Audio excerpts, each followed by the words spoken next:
Good afternoon. A few things at the top, and then I look forward to taking your questions. This morning at the U.S.-ASEAN Summit, President Biden announced the U.S. intent to provide up to $102 million in new initiatives to expand the U.S.-ASEAN strategic partnership. As President Biden said, the relationship between the United States and ASEAN is vital for the future of all 1 billion of our people. The U.S.-ASEAN Futures initiatives reflect this administration's deep commitment to ASEAN's central role in preserving a free and open Indo-Pacific. This new funding includes the intent to provide up to $40 million in new efforts to fight the COVID-19 pandemic as part of the U.S.-ASEAN Health Futures Initiative, up to $20.5 million for a new U.S.-ASEAN Climate Futures Initiative, up to $20 million to promote economic growth and opportunity through a new U.S.-ASEAN Economic Futures Initiative, and up to $21.5 million to support the Billion Futures Initiatives, including programs that promote education, English language learning, and gender equality and equity. In addition, President Biden expressed his commitment to expanding our formal engagement and cooperation with ASEAN via ministerial level meetings on health, energy, the environment and climate, transportation, gender equality, and women's empowerment. Next, today on Intersex Awareness Day, we recognize the voices and contributions of intersex communities in the United States and around the world. Too often, intersex persons are subjected to violence, to discrimination, and abuse solely on the basis of their sex characteristics. We recognize these obstacles and are clear in our commitment to support intersex people. We further recognize the hard work of intersex activists, intersex human rights organizations, and allies who work to promote and to protect the human rights of intersex persons globally. As President Biden and Secretary Blinken have made clear, it is the policy of the United States to pursue an end to violence and discrimination on the basis of gender, of sexual orientation, gender identity or expression, or sex characteristics. The Department of State is committed to promoting the freedom, the dignity, and equality of all persons, including, of course, intersex persons, and we will continue to do that. And then finally, I want to share some news that is very exciting for one member of our team, but perhaps, well, I'm confident it is much more bittersweet for the rest of us. This week will mark the last week in the office for Gladys Boggs. Many of you know Gladys. She is a senior employee in our press office. She is retiring after 44 years of government service, 44. Having joined the State Department in press office in 1986, Gladys is truly a walking embodiment of this institution. She is widely recognized for her deep experience and expertise, as well as her strong sense of professionalism and collegiality. And during her 35 years of press work, serving 8 presidential administrations, 12 secretaries of state, and 17 State Department spokespeople, and I am lucky, consider myself lucky to be included in that last category. Gladys has made her incredible contributions to this institution. Across well over 2,000 press engagements during her career, Gladys has played an integral part in promoting U.S. foreign policy around the world and explaining these goals and why they matter to the American people. Her achievements are a testament to the value of our public servants, and we are grateful for Gladys and for her service. Gladys's experience is truly irreplaceable, and while we will, of course, miss her, we also send her our best wishes for what is an indisputably well-earned retirement. Thank you very much, Gladys. Matt. Here. Let me just say a couple things. For those of us who have covered this building for a long time, you know, Gladys has really been an indispensable and also omnipresent figure, personality who's been around. And anyone who has gone up to the 7th floor, the 8th floor, the Ben Franklin room, or at the UN in the days when we were still at the Waldorf, spent hours of time in the service elevators with Gladys waiting to go up to various photo ops, knows how important a role she played. And so congratulations to her. Thank you for your kind words for her, and I'm I'm sure that Sean and the association will have something more to say about her and her retirement. But I mean, she really was, is still is an institution. Yes, you know, always and, will be. and has dealt with a variety of characters over the years, including myself, but also my predecessors.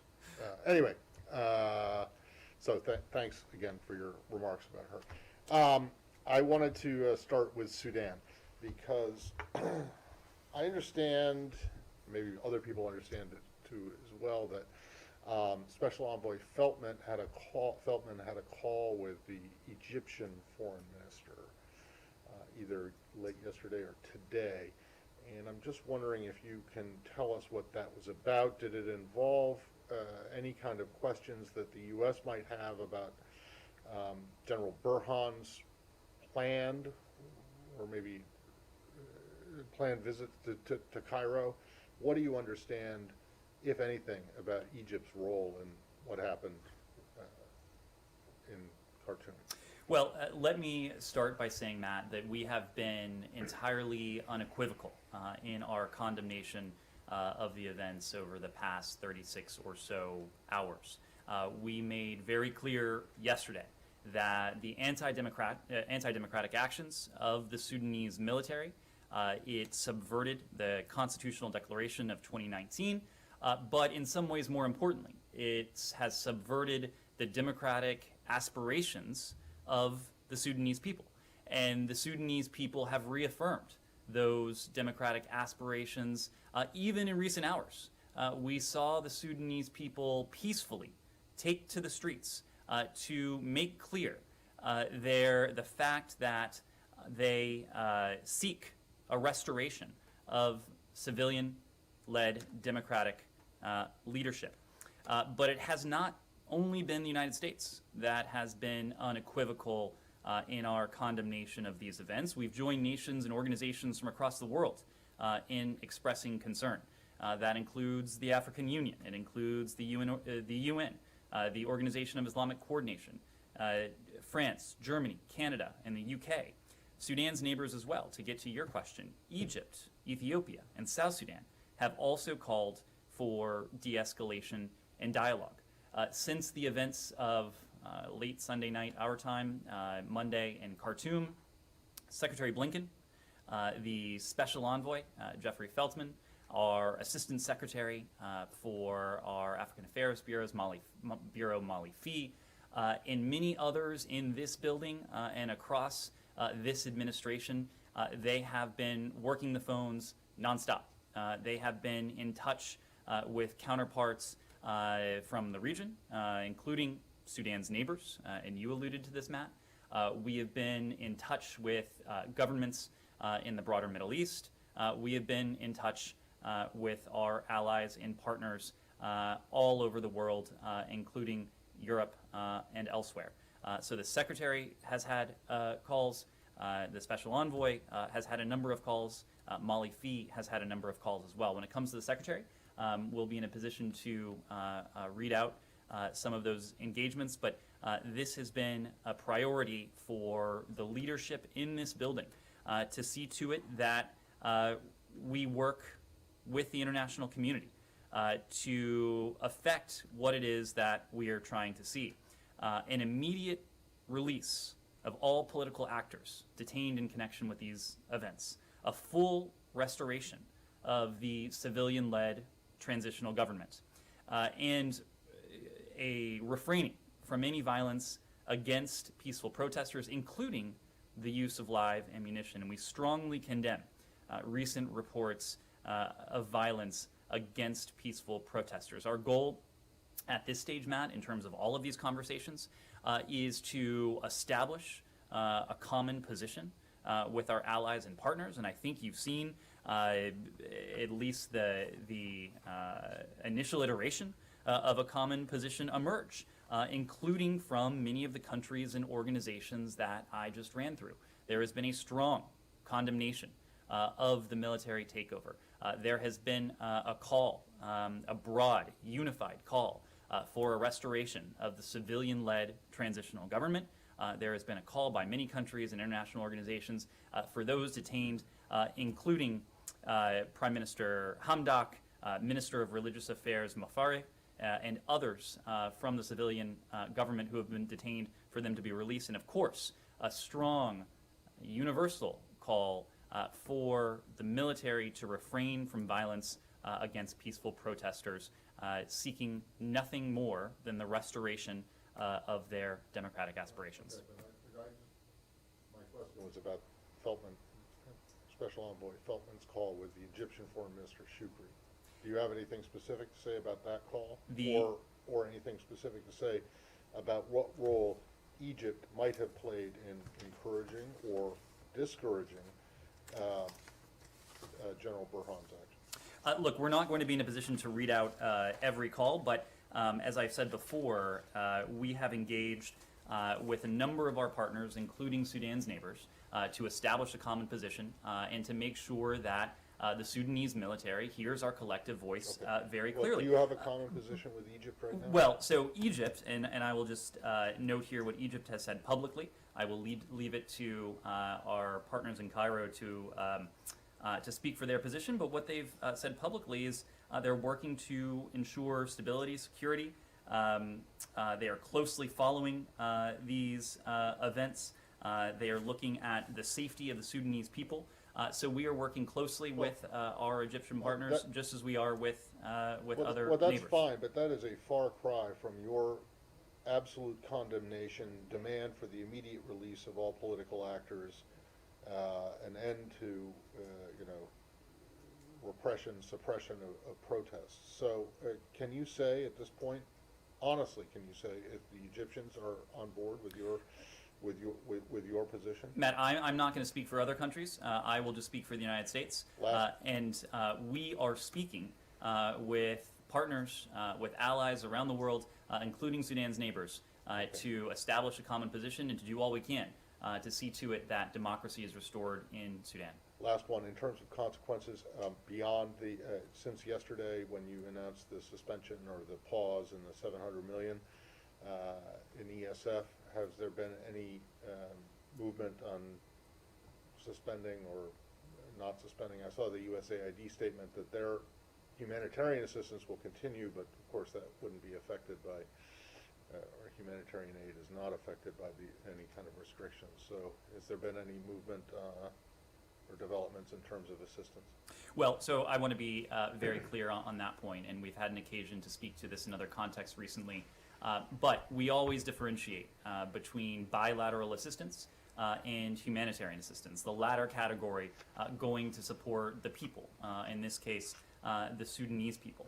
And state and USAID, we maintain a significant humanitarian portfolio and a growing development portfolio when it comes to Sudan. In this past fiscal year, the fiscal year that ended at the end of last month, the United States provided $60 million in bilateral health and development assistance to Sudan, focused on supporting democracy, supporting human rights and governance, food security, civic engagement, conflict mitigation, and global health assistance. In addition, we provided more than $400 million, $438 million to be precise, in life-saving humanitarian assistance to Sudan in the last fiscal year. The $60 million of bilateral health and development assistance and all life-saving humanitarian assistance, that is not subject to the current assistance pause. The assistance pause at the moment, as we evaluate the next steps for Sudan programming, implicates the $700 million in emergency economic support funds, or ESF funds, that we spoke to yesterday. All of this assistance, and we spoke to this at some length yesterday, is of course provided consistent with the applicable restrictions, including those restrictions that have been in place on Sudan since the military coup, which was applied to Sudan in 1989 when the former Bashir regime rose to power. Could I ask a follow-up on that? Prime Minister Hamdok, has the United States had any contact with him since the takeover? We are pressing for the Prime Minister's release. We are pressing for the release of other civilian leaders who have been detained since the start of the military's takeover. Communications, I should say, in Sudan have been difficult, especially in Khartoum. There have been internet blackouts. There have been restrictions when it comes to phone usage. So communications have been difficult. We don't have any discussions with Prime Minister Hamdok or other members of civilian government to read out, but we are continuing to press every appropriate lever for their release. Do you, General Burhan was saying that he's been well treated, that he's at his home.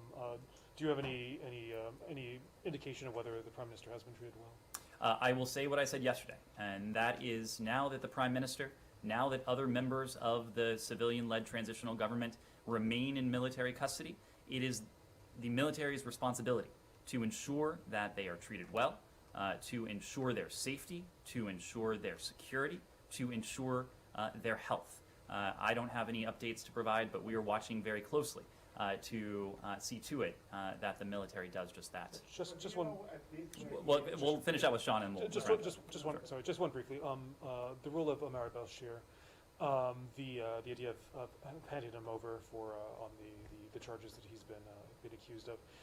Is the United States hopeful that he'll still be handed over, or is that something that's coming to doubt because of this? Look, we're in the very early hours of this. It's just been over a day, so these are questions that will have to be decided in the coming days. Certainly, we look to, and we have supported, holding members of the former regime, including Omar al-Bashir, accountable for past wrongs. So, I just want on Sean's point, I mean, do you know his whereabouts? do we know where Omar al-Bashir is? Hamdok's. Hamdok's whereabouts. Yeah. Look, it is. Whether he really is in good health and alive and all. It is not for us to speak to these questions publicly. It is for us to underscore the point that the military has a responsibility, now that he remains in their custody, now that the Minister of Religious Affairs, Mufare, and others remain in their custody. The military has a responsibility to ensure they are treated well, to ensure they remain in good health, and to ensure their security. Yes? The UN Secretary General of Affairs has, in response to this situation in Sudan, talked about an epidemic of coup d'etats. You know, he's talking about this broader situation. Obviously, this is happening as in the time that you guys, since the Biden administration took power, with a focus on democracy and human rights.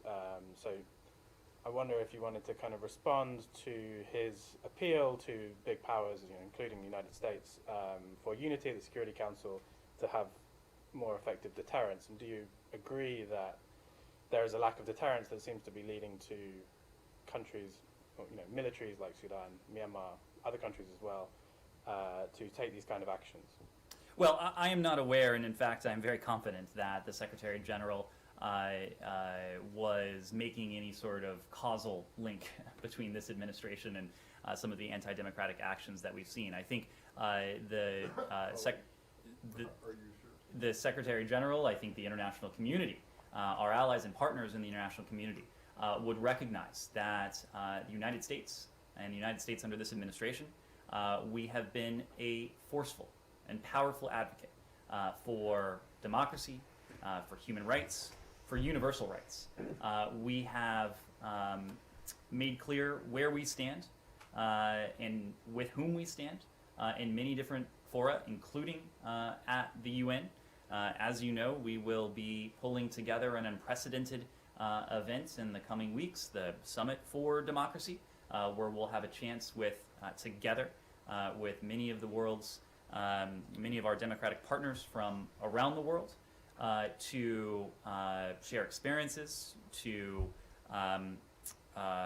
learn from one another, and to do what we can to beat back the tide of authoritarianism, of repression, wherever it exists. You were right that we have seen setbacks in countries, in certain countries. Sudan is the latest of that. But when it comes to Sudan, when it comes to Burma, when it comes to other countries where we have seen worrying trends, no country has done more. No country has said more.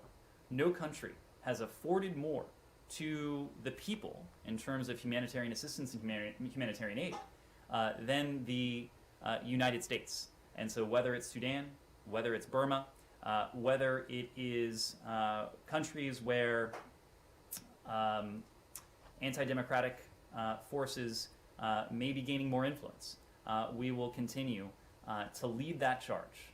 We will continue to work to galvanize our allies and our partners around the world to make very clear where the United States and where those with whom we share interests and values, and that is a large part of the world, where we stand. Yes? Is the U.S. going to impose sanctions on those individuals from the military forces in Sudan? And why don't you call it or consider it a coup?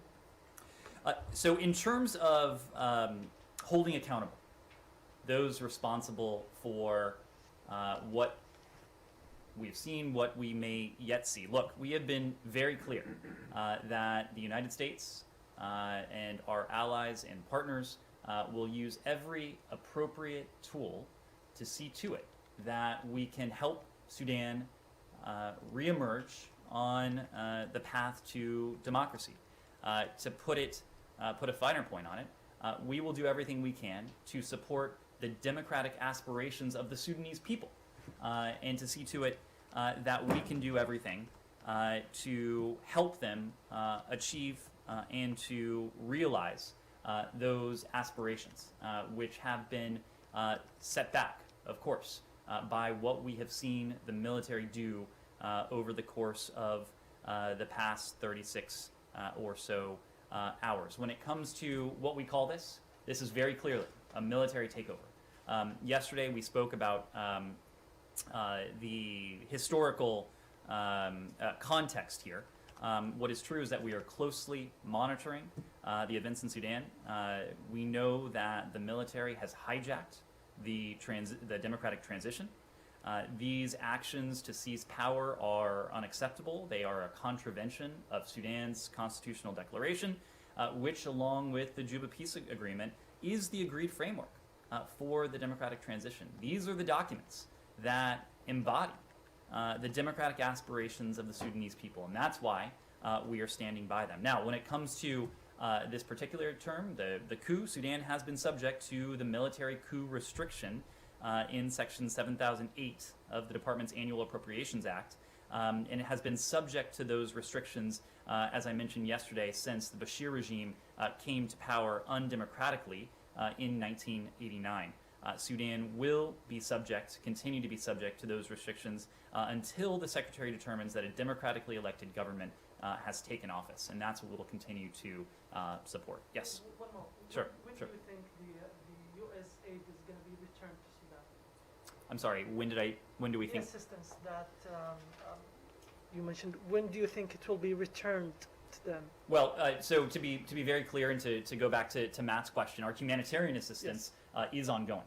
And even in countries where we have profound violent disagreements with the government, we continue to support the basic humanitarian needs of a country's people. What we have paused as we are continuing to assess and to determine our next steps is the $700 million in bilateral assistance. Yes. I should know this, but the problem is that it changes, or the interpretation changes from administration to administration. Is it your understanding that this administration's legal determination is that it can't be a coup, or it isn't a coup, if the government ousted was not an elected one? Or can a coup replace? Can it be a coup if what happens replaces a government that came to power in a coup? I am always loath to weigh in on legal questions from the podium, but the shorthand answer, Matt, as I understand it, is that according to our analysis, the first iteration of what you said is accurate, because the Bashir regime, I don't remember what my first iteration was. because the Bashir regime did not come to power democratically, and its replacement, led by Hamdok, was not democratically elected. Correct. So a coup determination is moot. That's correct. But, you know, so in Burma, you had a situation where Suu Kyi herself was not elected by anyone. So, although the government had been, the state counselor, or whatever her title was exactly, she was not elected. She was chosen by them, by her party. But By a party that was brought to power democratically. so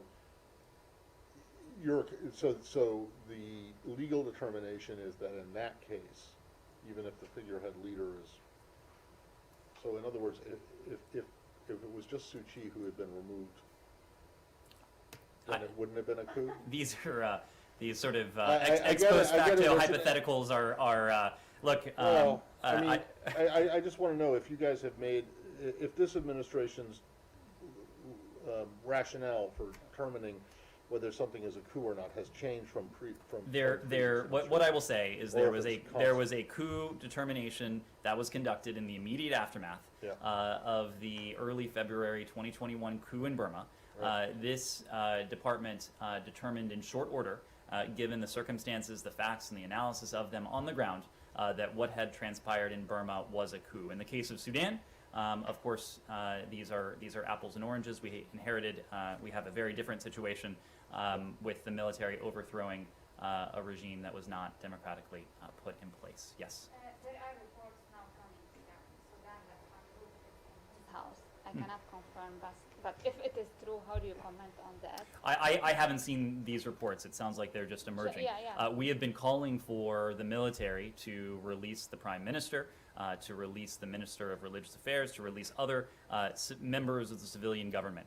I don't want to weigh in until I've seen confirmation of that. Yes. Now, many officials and a lot of people said it is not too late to reverse the course of events in Sudan. But after yesterday's events, do you foresee an active role for al-Burhan in a democratic Sudan? And I want to follow up on that. Look, right now we are focused on helping the Sudanese people achieve a restoration of their democratic aspirations.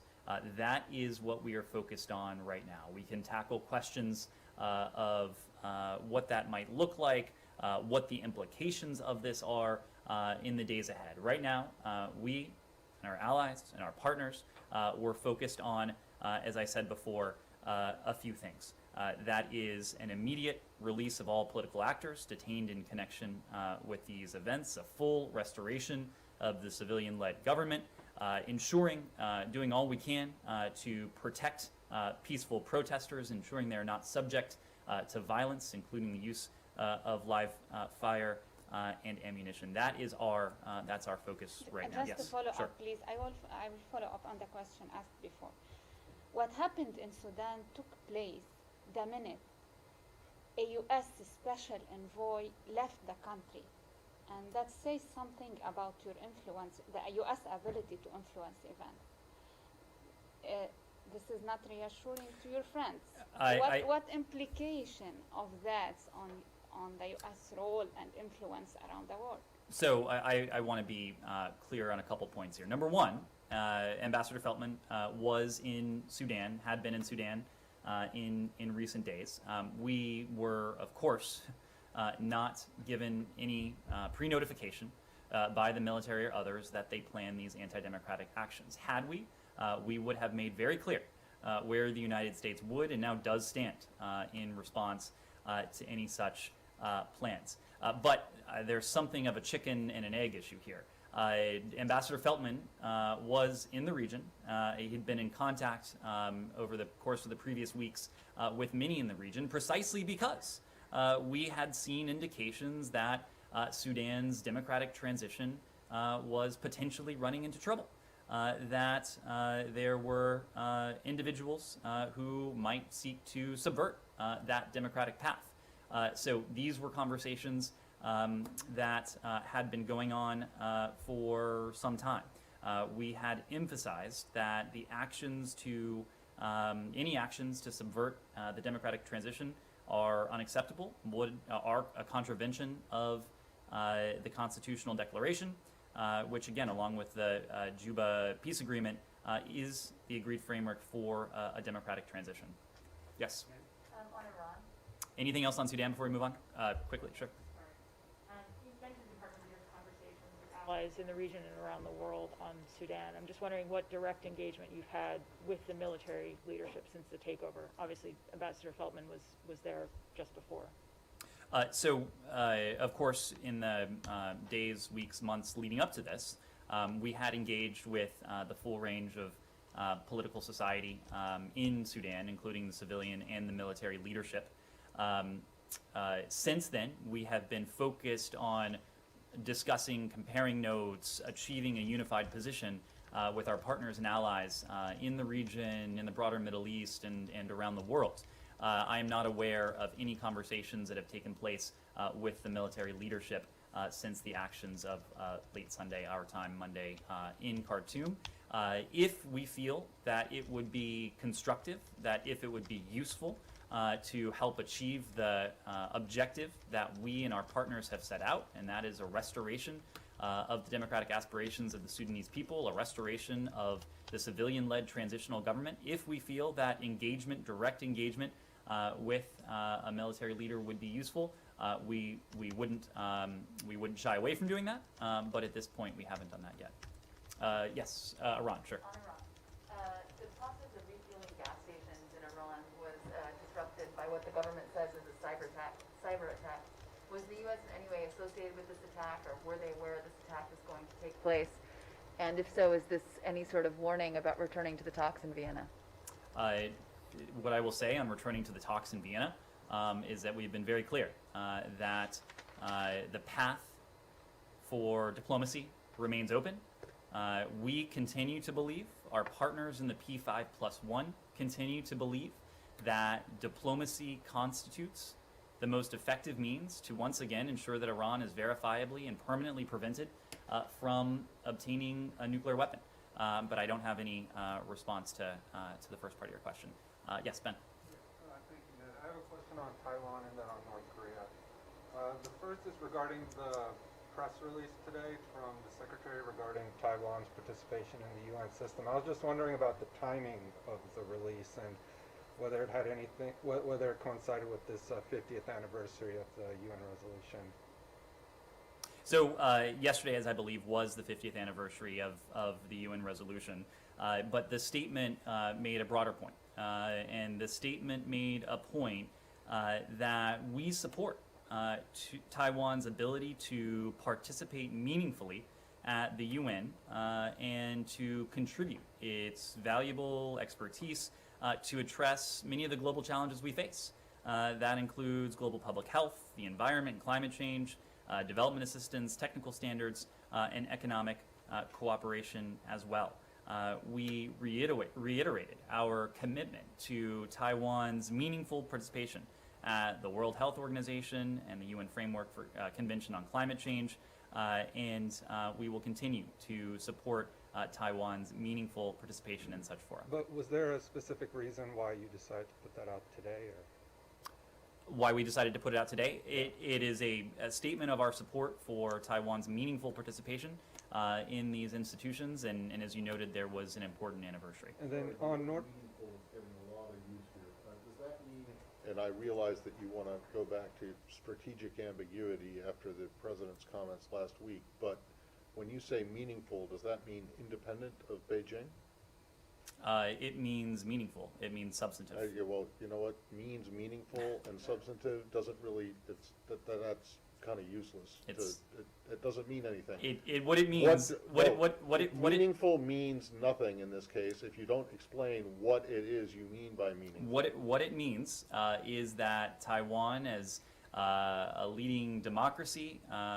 Yes, but does that mean, in your view, does that mean that they should participate in UN fora or other international fora as Taiwan, as Chinese Taipei, or as some kind of adjunct to whatever delegation Beijing sends to these meetings? What it means is that we believe that Taiwan has important knowledge, expertise, insight, and perspective to lend within these institutions in a way that is appropriate and meaningful, and will continue The problem to with stand by that. the problem is that no Saeed. one knows what that means, and it just creates more confusion and makes the situation Matt, worse. Do we, you not get that? we put out an entire statement in the Secretary's name on this Sorry. yesterday. I think that that statement was Today, abundantly this morning. You're right. Was abundantly clear. Saeed. Sure. Yes. Go ahead. There have been some press reports that North Korea would send a delegation to COP26 later this week. Does the State Department plan to have any meetings with any North Korean delegation? Are you open to meeting with them if they're there? I am not aware. First of all, I would have to refer you to Pyongyang to speak to any plans they may have to participate in Glasgow next week. Certainly am not aware of any plans that we have at the moment to engage with any delegation from the DPRK. What we have said broadly when it comes to the DPRK is that we believe diplomacy is the most effective means by which to achieve what it is that our policy review identified as that overarching goal, and that's a complete denuclearization of the Korean Peninsula. We are open to diplomacy. We are ready for diplomacy. We have made clear to the DPRK that we have no hostile intent towards the country, that we are prepared to engage diplomatically with them. We've made that very clear in a series of messages, and we await a response. Yes, Saeed. Thank you.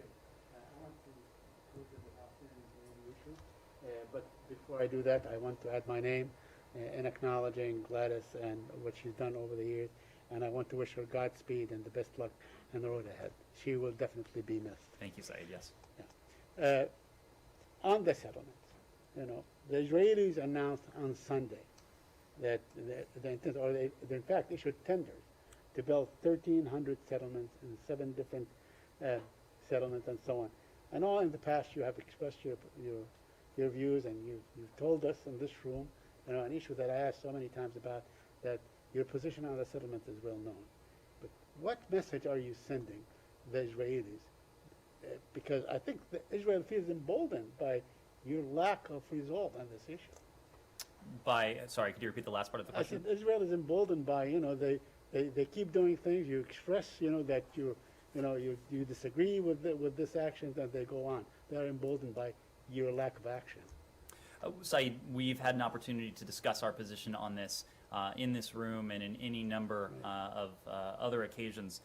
When it comes to what we've heard recently, we are deeply concerned about the Israeli government's plan to advance thousands of settlement units tomorrow, Wednesday, many of them deep in the West Bank.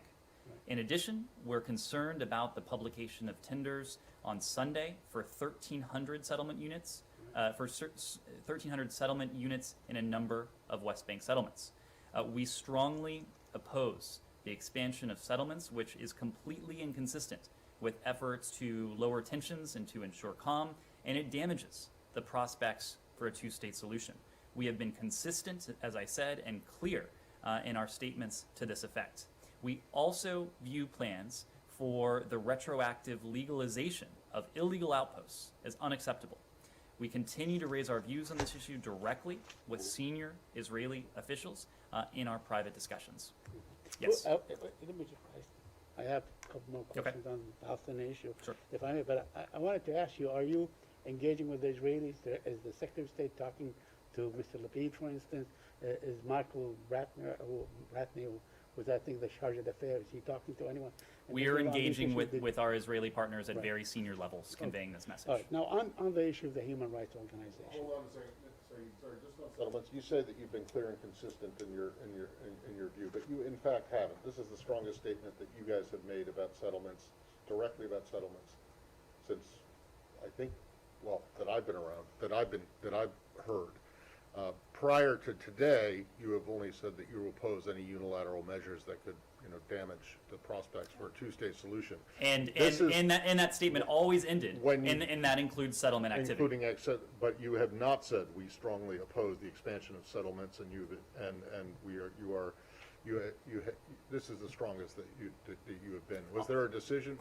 Was there a decision made that you had to be that you had to start getting tougher on this? Matt, our messaging on this is Not your public messaging.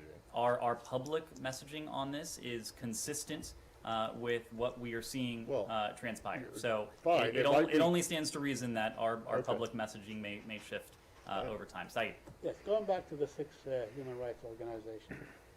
Now, I know that you issued a statement last Friday.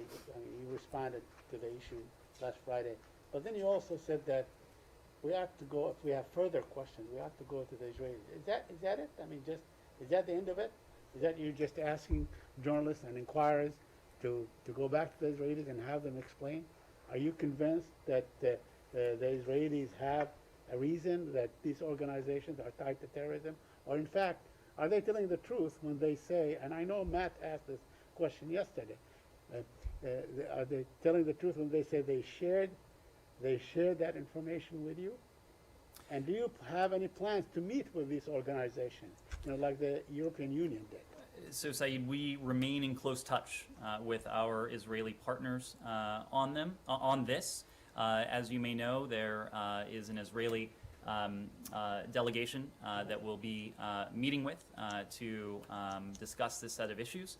Broadly speaking, we believe that respect for human rights, fundamental freedoms, and a strong, independent civil society are critically important to democracy and to responsible and responsive government. And these are conversations that we look forward to having with our Israeli partners. Do you have any plans to meet with any of those six organizations, any American official, whether in the West Bank or anywhere? I'm not aware of any plans. We don't have any meetings to preview in Jerusalem at this time. Sure. Do you see any impact on the U.S. relationship with Israel? Will there be any repercussions if the Israelis go ahead with this, despite the concerns? Look, these are concerns that we have discussed at very senior levels, at the most senior levels, with our Israeli partners. Our Israeli partners know where we stand, and will continue to engage with them in our diplomacy on this. Yes. On Cuba. Sure. President Diaz-Canel has said that the U.S. is fomenting the protest by dissidents planned for mid-November. Diaz-Canel said this behavior by the U.S. is not new. What's your comment on it, and how is it affecting the review of the Cuba policy by the Biden administration? Look, the Cuban people's protests, peaceful protests on and after July 11th, and with the upcoming plans for November 15th, the Cuban people are voicing their concerns about freedom, about democracy, and the failures of that very regime, the Cuban regime, to meet their own needs, the needs of the Cuban people. We support, as we have said, the rights of the Cuban people and people everywhere to exercise their freedoms of expression, their ability to assemble peacefully. We call on the Cuban government to respect these rights and to see this not as an attack, but as an opportunity to listen to their own people and to do what is right for Cubans and for Cuba. The Cuban regime is failing to meet the people's most basic needs. That includes food. That includes medicine. Now is a chance to listen to the Cuban people and to make a positive change. Again, we commend the people of Cuba for peacefully showing the strength of their will and the power of their voice, which after the protest of July 11th, the government has, including through violent oppression, including through unjust detentions of hundreds of protesters, including through the detention of journalists, of activists, internet censorship, and other tactics that we reject. We stand with every Cuban seeking a government that respects their human rights and fundamental freedoms. So the U.S. is not behind, is not like supporting this kind of protests? We stand with the right of the Cuban people and the right of people everywhere to assemble peacefully, to have their voices heard. But what we have seen in Cuba since July 11th, what I suspect we will see mid next month in Cuba, is a demonstration not of the desires of the United States government. What we have seen, what we will see, is a manifestation of the unmet needs, of the unmet aspirations of the Cuban people, and the Cuban people's clear attribution of responsibility for those unmet needs and unmet aspirations to the Cuban government. Let me go to the back. Addie. 26 families of U.S. hostages and American detainees published a letter yesterday saying that they believe the Biden administration is not prioritizing securing the release of their family members. I wondered if you had a general response, and two, they're calling for action. Is there anything within this building that is being done to address their concerns and frustrations? Well, we work tirelessly to secure the release of Americans held hostage and wrongfully detained overseas so that these hostages and wrongful detainees can be safely reunited with their families. The State Department, our partners across the government, we work closely together on these cases to ensure a focused and coordinated effort that draws on all available government resources and expertise. The families of Americans who are held captive abroad, we know that they also face incredible hardship as they tirelessly advocate for their loved ones who've been taken away from them. We remain in regular contact with these families. We are grateful for their partnership. We are grateful for their feedback.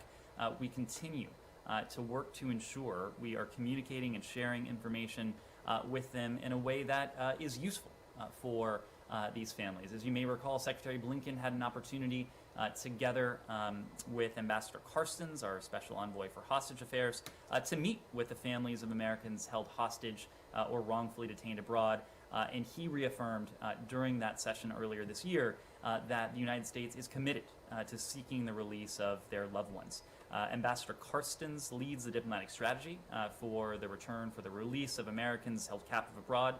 That includes any number of tactics, including, in some cases, direct talks. Of course, any negotiations are coordinated throughout the government at very senior levels as well. And of course, our Bureau of Consular Affairs here at the Department of State also provides support to all U.S. citizens detained abroad. Yes, Sean. Different issue, climate change. Australia overnight unveiled a plan to limit, to zero out carbon emissions by 2050, but not with any near-term goals. Does the United States have any reaction to this? Australia has been seen as one of the holdouts ahead of COP26. Well, the point we have made since the very earliest days of this administration, when we rejoined the Paris Climate Agreement, shortly after that, when this administration announced our ambitious climate targets of emissions reductions between 50 and 52% in the coming years, we have made clear that every country around the world, but especially countries, industrialized countries that are major sources of greenhouse gases, have a special responsibility and a special obligation to the current generation and to future generations to raise our collective climate ambition. That is what we have done. We've been heartened to see, including in the context of and the aftermath of the summit that on climate that the president pulled together, the White House pulled together in recent weeks. We've been heartened to see additional commitments. And of course, we're on a very short runway to COP26 in Glasgow, starting, we'll be heading there next week. And we know that the window for limiting global warming to 1.5 degrees Celsius, we know it's narrowing. We expect countries that have not already done so to arrive in Glasgow with ambitious commitments that bring us closer to that goal. We believe that all countries should collectively commit in Glasgow to continue strengthening ambition toward a 1.5 degrees Celsius limit now and throughout this decade. We've made this point before, but this is the decisive decade where we think about climate change in terms of years, in terms of decades ahead and its implications. But now is the moment where that if we miss, the window may well close. So again, many countries have put forward ambitious climate targets. That includes the United States. We have put forward a bold, ambitious plan, not only because it is the right thing to do for our future, not only because it is the right thing to do for our economy, but also because by demonstrating American leadership, we have the potential to galvanize our allies, partners, and countries around the world as well. Do you think Australia's plan is ambitious enough? You said that this decade is crucial. This decade is crucial. Look, I'm not going to weigh in from the podium on any country's specific commitments. What we know is that what we need to achieve is that collective goal of doing all we can to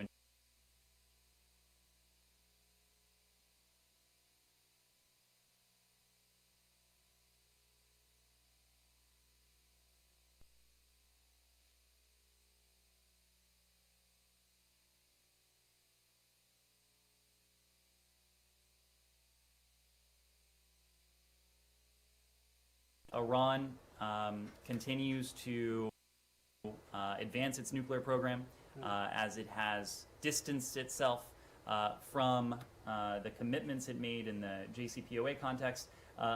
Eventually, the advantages that the JCPOA in its original form in 2015 and implemented in 2016 will be negated by the advances that Iran will have made in its nuclear program.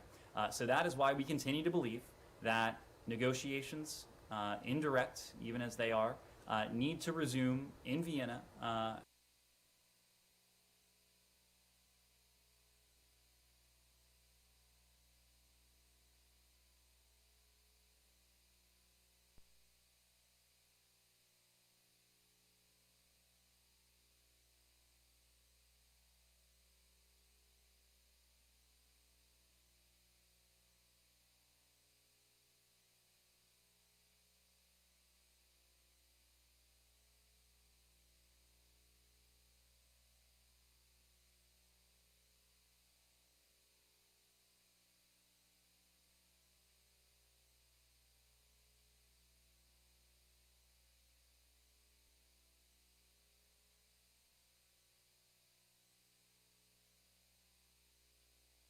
permanently and verifiably prevented from obtaining a nuclear weapon. But you're not putting an expiry date or a set date that they have to return by such and such date, or I'm, it's I'm off not the table. not in a position to offer that from the Okay. podium.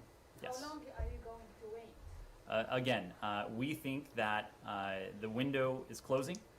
Every day that goes by is another day that Iran is in a position to advance its nuclear program in ways that are concerning. These are not just concerns on the part of the United States. We have heard similar concerns from our partner, the IAEA.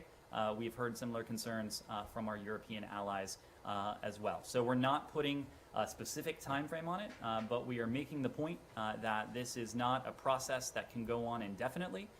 The window has been open for months now, but it has also been months since the Iranian government withdrew from the sixth round of talks and has, for reasons that you'll have to ask them about, they have not been willing to resume a seventh round. We think the seventh round in Vienna should resume immediately if we are going to make swift progress towards a mutual return to compliance.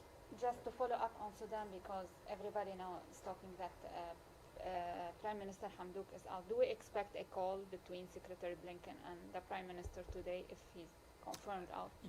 Again, you're citing reports I haven't seen. I wouldn't want to speak to them before I'm in a position to confirm them. The Secretary, the Special Envoy, our Assistant Secretary, others in this building, others in this administration are prepared to engage, are prepared to communicate in ways that we feel has the potential to help advance our goal. And that is a swift restoration of the civilian-led, democratic transitional government, a release of political prisoners, seeing to it that those who are peacefully assembling in the streets are not subject to violence. If you weren't able to reach out to him, that means that he's not free, in your opinion. If you weren't able to reach out to him or being in contact with him, how do you define that? He should be, we have been very clear that should be released from military custody. Thank you. Thank you.